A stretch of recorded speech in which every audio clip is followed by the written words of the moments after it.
नमस्कार, मैं हूं अंशिता। तो ऐसा दुनिया के इतिहास में पहली बार होगा जब 83 साल का व्यक्ति नई पार्टी बनाएगा। समझ ही गए होंगे कि हम किसकी बात कर रहे हैं।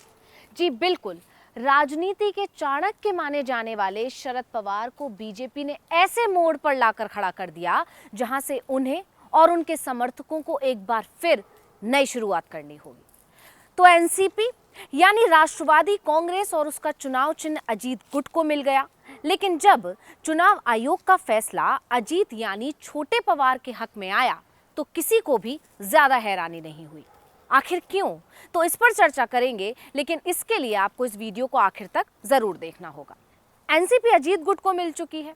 अब शरद पवार गुट सुप्रीम कोर्ट का दरवाजा खटखटाएगा।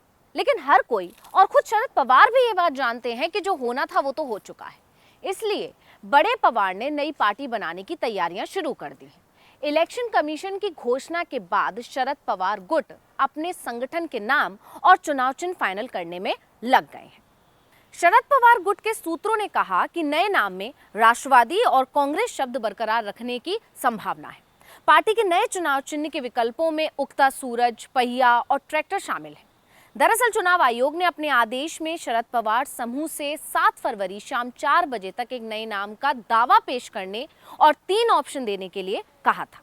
तो जिस तरह से पवार सुप्रीम कोर्ट जाने के बजाय अपनी नई पार्टी का नाम और चुनाव चिन्ह के विकल्पों पर विचार करने में लग गए, उससे साफ है कि वो पहले से ही तैयार थे कि ये सब होने वाला है। पार्टी नेता और शरद पवार की बेटी सुप्रिया सुले के बयान से भी यही संकेत मिलते हैं। तो क्या बोली सुप्रिया सुले, पहले आप ये सुन लीजिए। और मेरे ख्याल से तो शिवसेना के साथ किया वही हमारे साथ आज हो रहा है। तो कोई नया ऑर्डर नहीं, वही सिर्फ नाम बदला है, कंटेंट वही है। अब सुप्रिया सुले का तो कहना है कि सिर्फ नाम बदला है, फैसला तो वही है।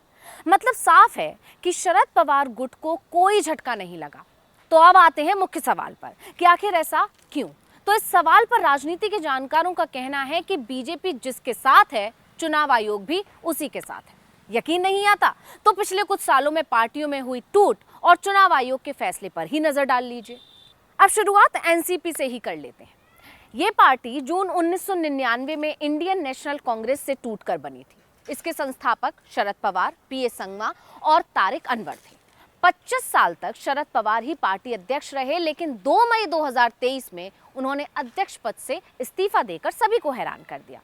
इसके बाद 6 मई को उन्होंने दोबारा पद संभाला और कार्यकारी अध्यक्ष बना दिया अपनी बेटी सुप्रिया सुले को। इसके बाद से अजीत और शरद पवार के बीच के रिश्तों में पड़ी खाई बढ़ती गई और आग में घी का काम किया बीजेपी ने। पार्टी ने मौके का फायदा उठाया, अजीत को डिप्टी सीएम पद का ऑफर दिया और 2 जुलाई 2023 को वो एनसीपी के 8 विधायकों के साथ महाराष्ट्र की शिंदे सरकार में शामिल हो गए। साथ ही अपने साथ एनसीपी के 40 विधायकों के समर्थन का दावा कर दिया। इस झटके से शरद पवार और उनके समर्थक उबर नहीं पाए थे कि अजीत ने 5 जुलाई को एक और झटका दे दिया। उन्होंने शरद पवार को एनसीपी राष्ट्रीय अध्यक्ष पद से हटाने का ऐलान किया और खुद को बना दिया पार्टी का नया राष्ट्रीय अध्यक्ष। इसके बाद वो पहुंच गए चुनाव आयोग। 6 महीने से ज्यादा समय तक चली 10 से ज्यादा सुनवाई के बाद चुनाव आयोग ने अजीत पवार के नेतृत्व वाले गुट के पक्ष में फैसला सुना दिया। अब इस फैसले को लेकर जानकारों का यही कहना है कि ये फैसला 9000 दस्तावेज पेश करने की वजह से अजीत के समर्थन में नहीं आया है, बल्कि इसलिए आया है क्योंकि वो भारतीय जनता पार्टी के साथ है। अब बात करते हैं शिवसेना में हुई टूट की। तो मराठी मानुस के नाम से जून 1966 में बाला साहेब ठाकरे ने शिवसेना बनाई थी। हालांकि शिवसेना ने शुरुआती दौर में कांग्रेस का समर्थन दिया था, बाद में बीजेपी की सहयोगी पार्टी बन गई। लेकिन 2019 में जब दोनों की राहें जुदा हुई, तभी से बीजेपी की नजर शिवसेना पर पड़ गई थी। और जून 2022 में अचानक से जब शिवसेना के विधायक असम के गुवाहाटी पहुंच गए थे, तो राज्य की क्या देश की राजनीति में तहलका मच गया था। इसके बाद एकनाथ शिंदे बने महाराष्ट्र के सीएम और उनके साथ आए विधायकों को मिले मंत्री पद।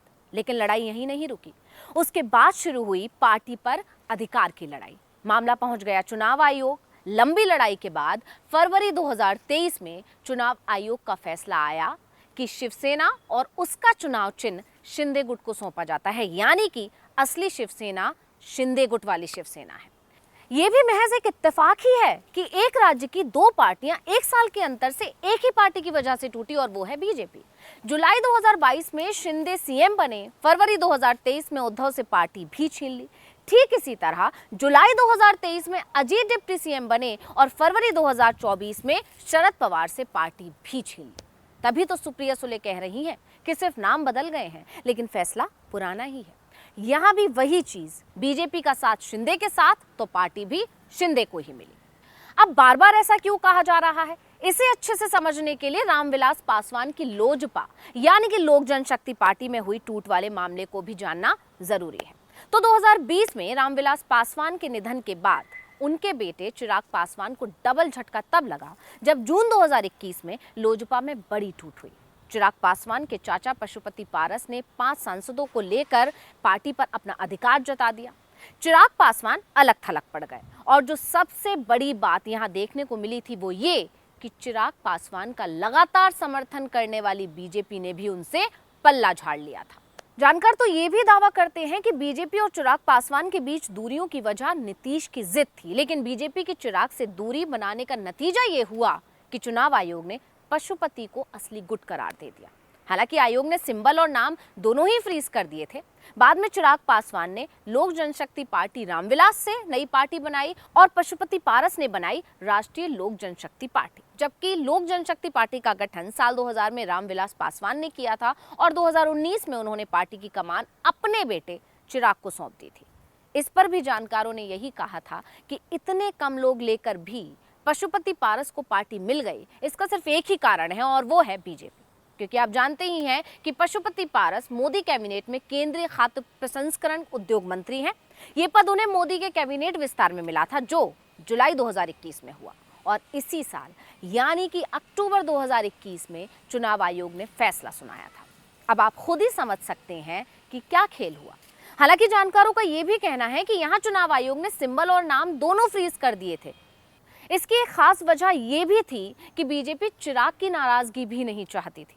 पार्टी के लिए चिराग पासवान भी उतने ही जरूरी हैं जितने कि पशुपति पारस, और अब चिराग पासवान भी एनडीए में शामिल हो चुके हैं। अब आगे बढ़ते हैं तो बिहार में भी बीजेपी ने दो पार्टी तोड़ी। पहली लोजपा, जिसका इतिहास हम आपको बता ही चुके हैं, और दूसरी जेडीयू यानी कि जनता दल यूनाइटेड।